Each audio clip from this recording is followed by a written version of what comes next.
আসসালামু আলাইকুম এভরিওয়ান। দুষ্টু বউ ইরাবতী গল্পের 6 নম্বর পার্ট নিয়ে চলে আসলাম।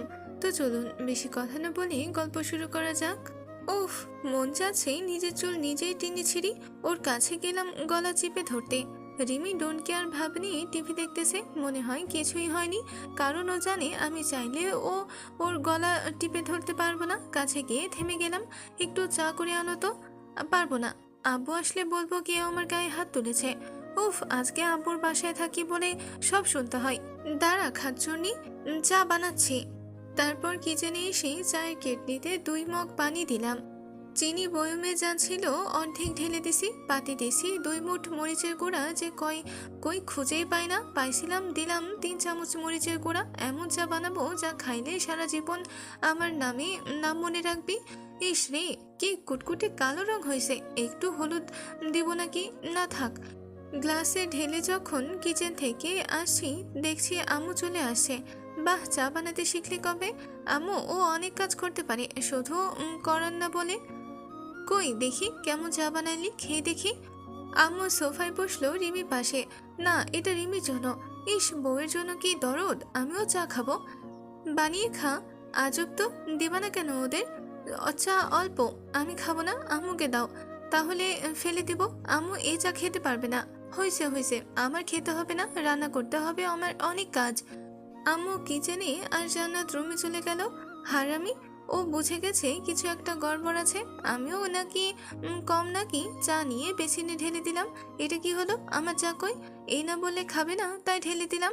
আমাকে রুমে নিয়ে যাও। পারবো না, হেঁটে যাও। ওয়াশরুমে যাব, জলদি কোলে নাও। হাত বাড়িয়ে দিল, কি আর করার, আলুর বস্তা কোলে নিতে হলো। আবার হাসি। ওয়াশরুমের দরজায় এনে দিলাম। ও আস্তে আস্তে হেঁটে ঢুকলো। কিছুক্ষণ পর বের হয়ে আমি রুমেই ছিলাম। আচ্ছা, আমার ফোনটা কই? পাই না কেন? আলমারির ড্রয়ারে তো ছিল। তুমি কি নিছো? আমাকে ফোনের কথা বললে খবর আছে। দিয়ে দাও না। কেন, বয়ফ্রেন্ডের সাথে কথা বলবে নাকি? থাকুক, লাগবে না। আসলে ও আরো কয়েকবার ফোন চেয়েছিল। আমি এটা বললে আর কিছুদিন চাই না, তাই আমিও বুঝে খুঁজি না আছে হয়তো ডয়ারে। রাতে খাওয়া দাওয়ার পর শুইলাম, কিন্তু ও এক পাশে আমি এক পাশে। রোজই এমন হয়, প্রতিদিন আমাকে বিরক্ত করে। আজকে বোঝাবো মজা ওকে। কাছে টেনে নিলাম, ও চমকে গেল। ও হাত দিয়ে জড়িয়ে ধরলো, ঠোঁটে ঠোঁট রাখলো। অনেকদিন পর আবার আজকে ছোঁয়া পেল। ও দুজনেই উত্তেজিত। আমার চাহিদা মিটতে দূরে সরিয়ে দিলাম। এমন করছো কেন? কাছে আসবে না প্লিজ, চুপচাপ ঘুমাও। অনেক ঘৃণা করো না? আমি তোমার ভালোবাসা পাওয়ার যোগ্য না? আচ্ছা, চলে যাব তোমার জীবন থেকে, নতুন কাউকে খুঁজে নিও। আর ও অনেক কিছু বলে কাঁদতে কাঁদতে ঘুমানো। পরের দিন সকালে উঠে আগে ওর ফোনটা খুঁজলাম। আসলে ফোনটা তো আলমারিতে নেই। অনেক খুঁজলাম, পেলাম না। তারপর ফ্রেশ হয়ে নিলাম, ওকে ডেকে দিলাম। ও কথা বললো না। কোলে করে ওয়াশরুমে নিব, ও সরিয়ে দিয়ে নিচে গেল আস্তে আস্তে। ঢং। বাইরে রোদ উঠেছে, ব্যালকনিতে এসে দাঁড়িয়ে আছি। রিমি আম্মুর কাছে গিয়ে মাথার ব্যান্ডেজ খুলে নিল। অনেকটা সেরে গেছে। কিছুক্ষণ পর নাস্তা করে নিলাম।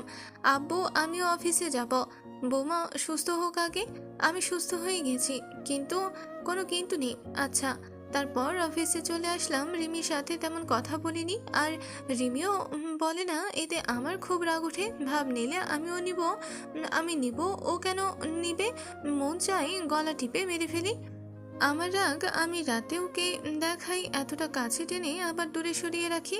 তখন ও কাঁদে, কষ্টে ওর কলিজা ফেটে যায়। এত অবহেলা। রিমি মনে মনে ভাবে ও চলে যাবে অনেক দূর, কালই চলে যাবে।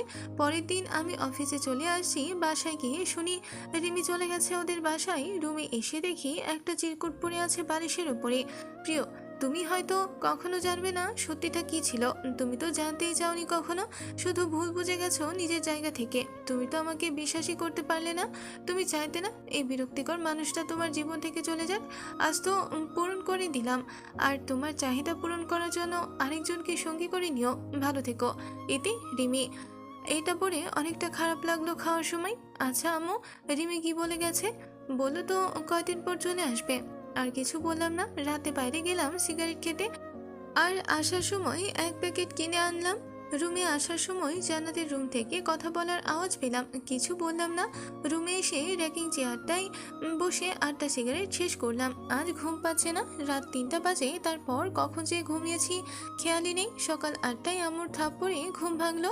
কোথায় ঘুমিয়েছিস? এগুলো কি হারামজাদা, সিগারেট খাইছিস কেন?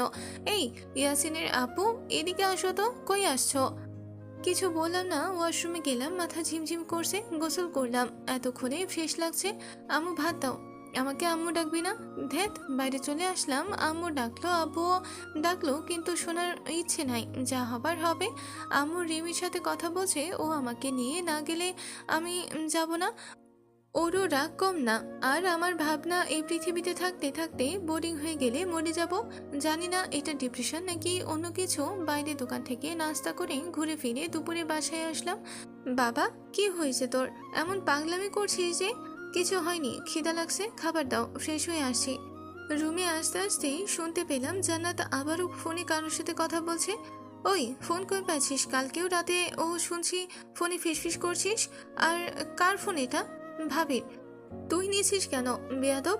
এই বলে ঠাস করে থাপ্পড় মারলাম। ভাবি তো চালাই না, তাই নিয়েছি। চুপ, দেখি ফোনটা। না, আরেকটা দিব। আর তারপর ফোনটা জোর করে নিয়ে রুমে চলে আসলাম। ফোন রেখে ফ্রেশ হয়ে খেয়ে নিলাম। পরে রুমে এসে দরজা লক করে বেলকনিতে রেকিং চেয়ারে একটা সিগারেট জ্বালিয়ে ফোনটা দেখলাম মেসেজ বক্স লক করা। তার মানে কি এগুলো জান্নাতের কাজ না? আর ভাবতে পারছি না। আরেকটা সিগারেট ধরলাম। ফোনে দেখি এমবি কিনা। ফেসবুকে ঢুকে দেখি কিউট পাগলি আইডি থেকে সানি নামে একটা ছেলের সাথে অনেক অনেক মেসেজ। কল লিস্টে ছেলেটার নাম্বার খুঁজে পাচ্ছি না, তবে জুই দিয়ে একটা নাম্বার থেকে প্রচুর কল আসছে। দেখা যায় আর বুঝতে আর বাকি রইল না এই কোড নাম কার। ফোনটা ভেঙে ফেললাম। না বুঝে জেনে রিমিকে কত কষ্ট দিয়েছি, অনেক বড় ভুল করেছি। সন্ধ্যার সময় রিমিদের বাসার সামনে দাঁড়িয়ে আছি। বেল বাজাতে ও দরজা খুললো। আম্মু মনে হয় আগেই ফোন দিয়ে বলে দিছে আমি যাব। কেন আসছো? সরি। রিমি আমাকে ঠাস করে থাপ্পড় মারলো। আরে গাধীর বাচ্চা, করে কি? শ্বশুর খুব খুব করে কাশি দিচ্ছে। ও রুমে চলে গেল, আমিও পিছে পিছে গেলাম। কি, কথা বলবে না? না, বলবো না, চলে যাও। ভালোবাসো না আমাকে? ও কথা বলছে না, তাই পকেট থেকে সিগারেট ছিল, ধরাবো। এখানে সিগারেট খাওয়া যাবে না। বেলকনিতে এসে ধরালাম 3টা সিগারেট শেষ করলাম। ও রুম থেকে দেখছে আরেকটা চালাবো। অমনি ঠাস করে থাপ্পড় মেরে বলল, কি মনে করো কি নিজেকে?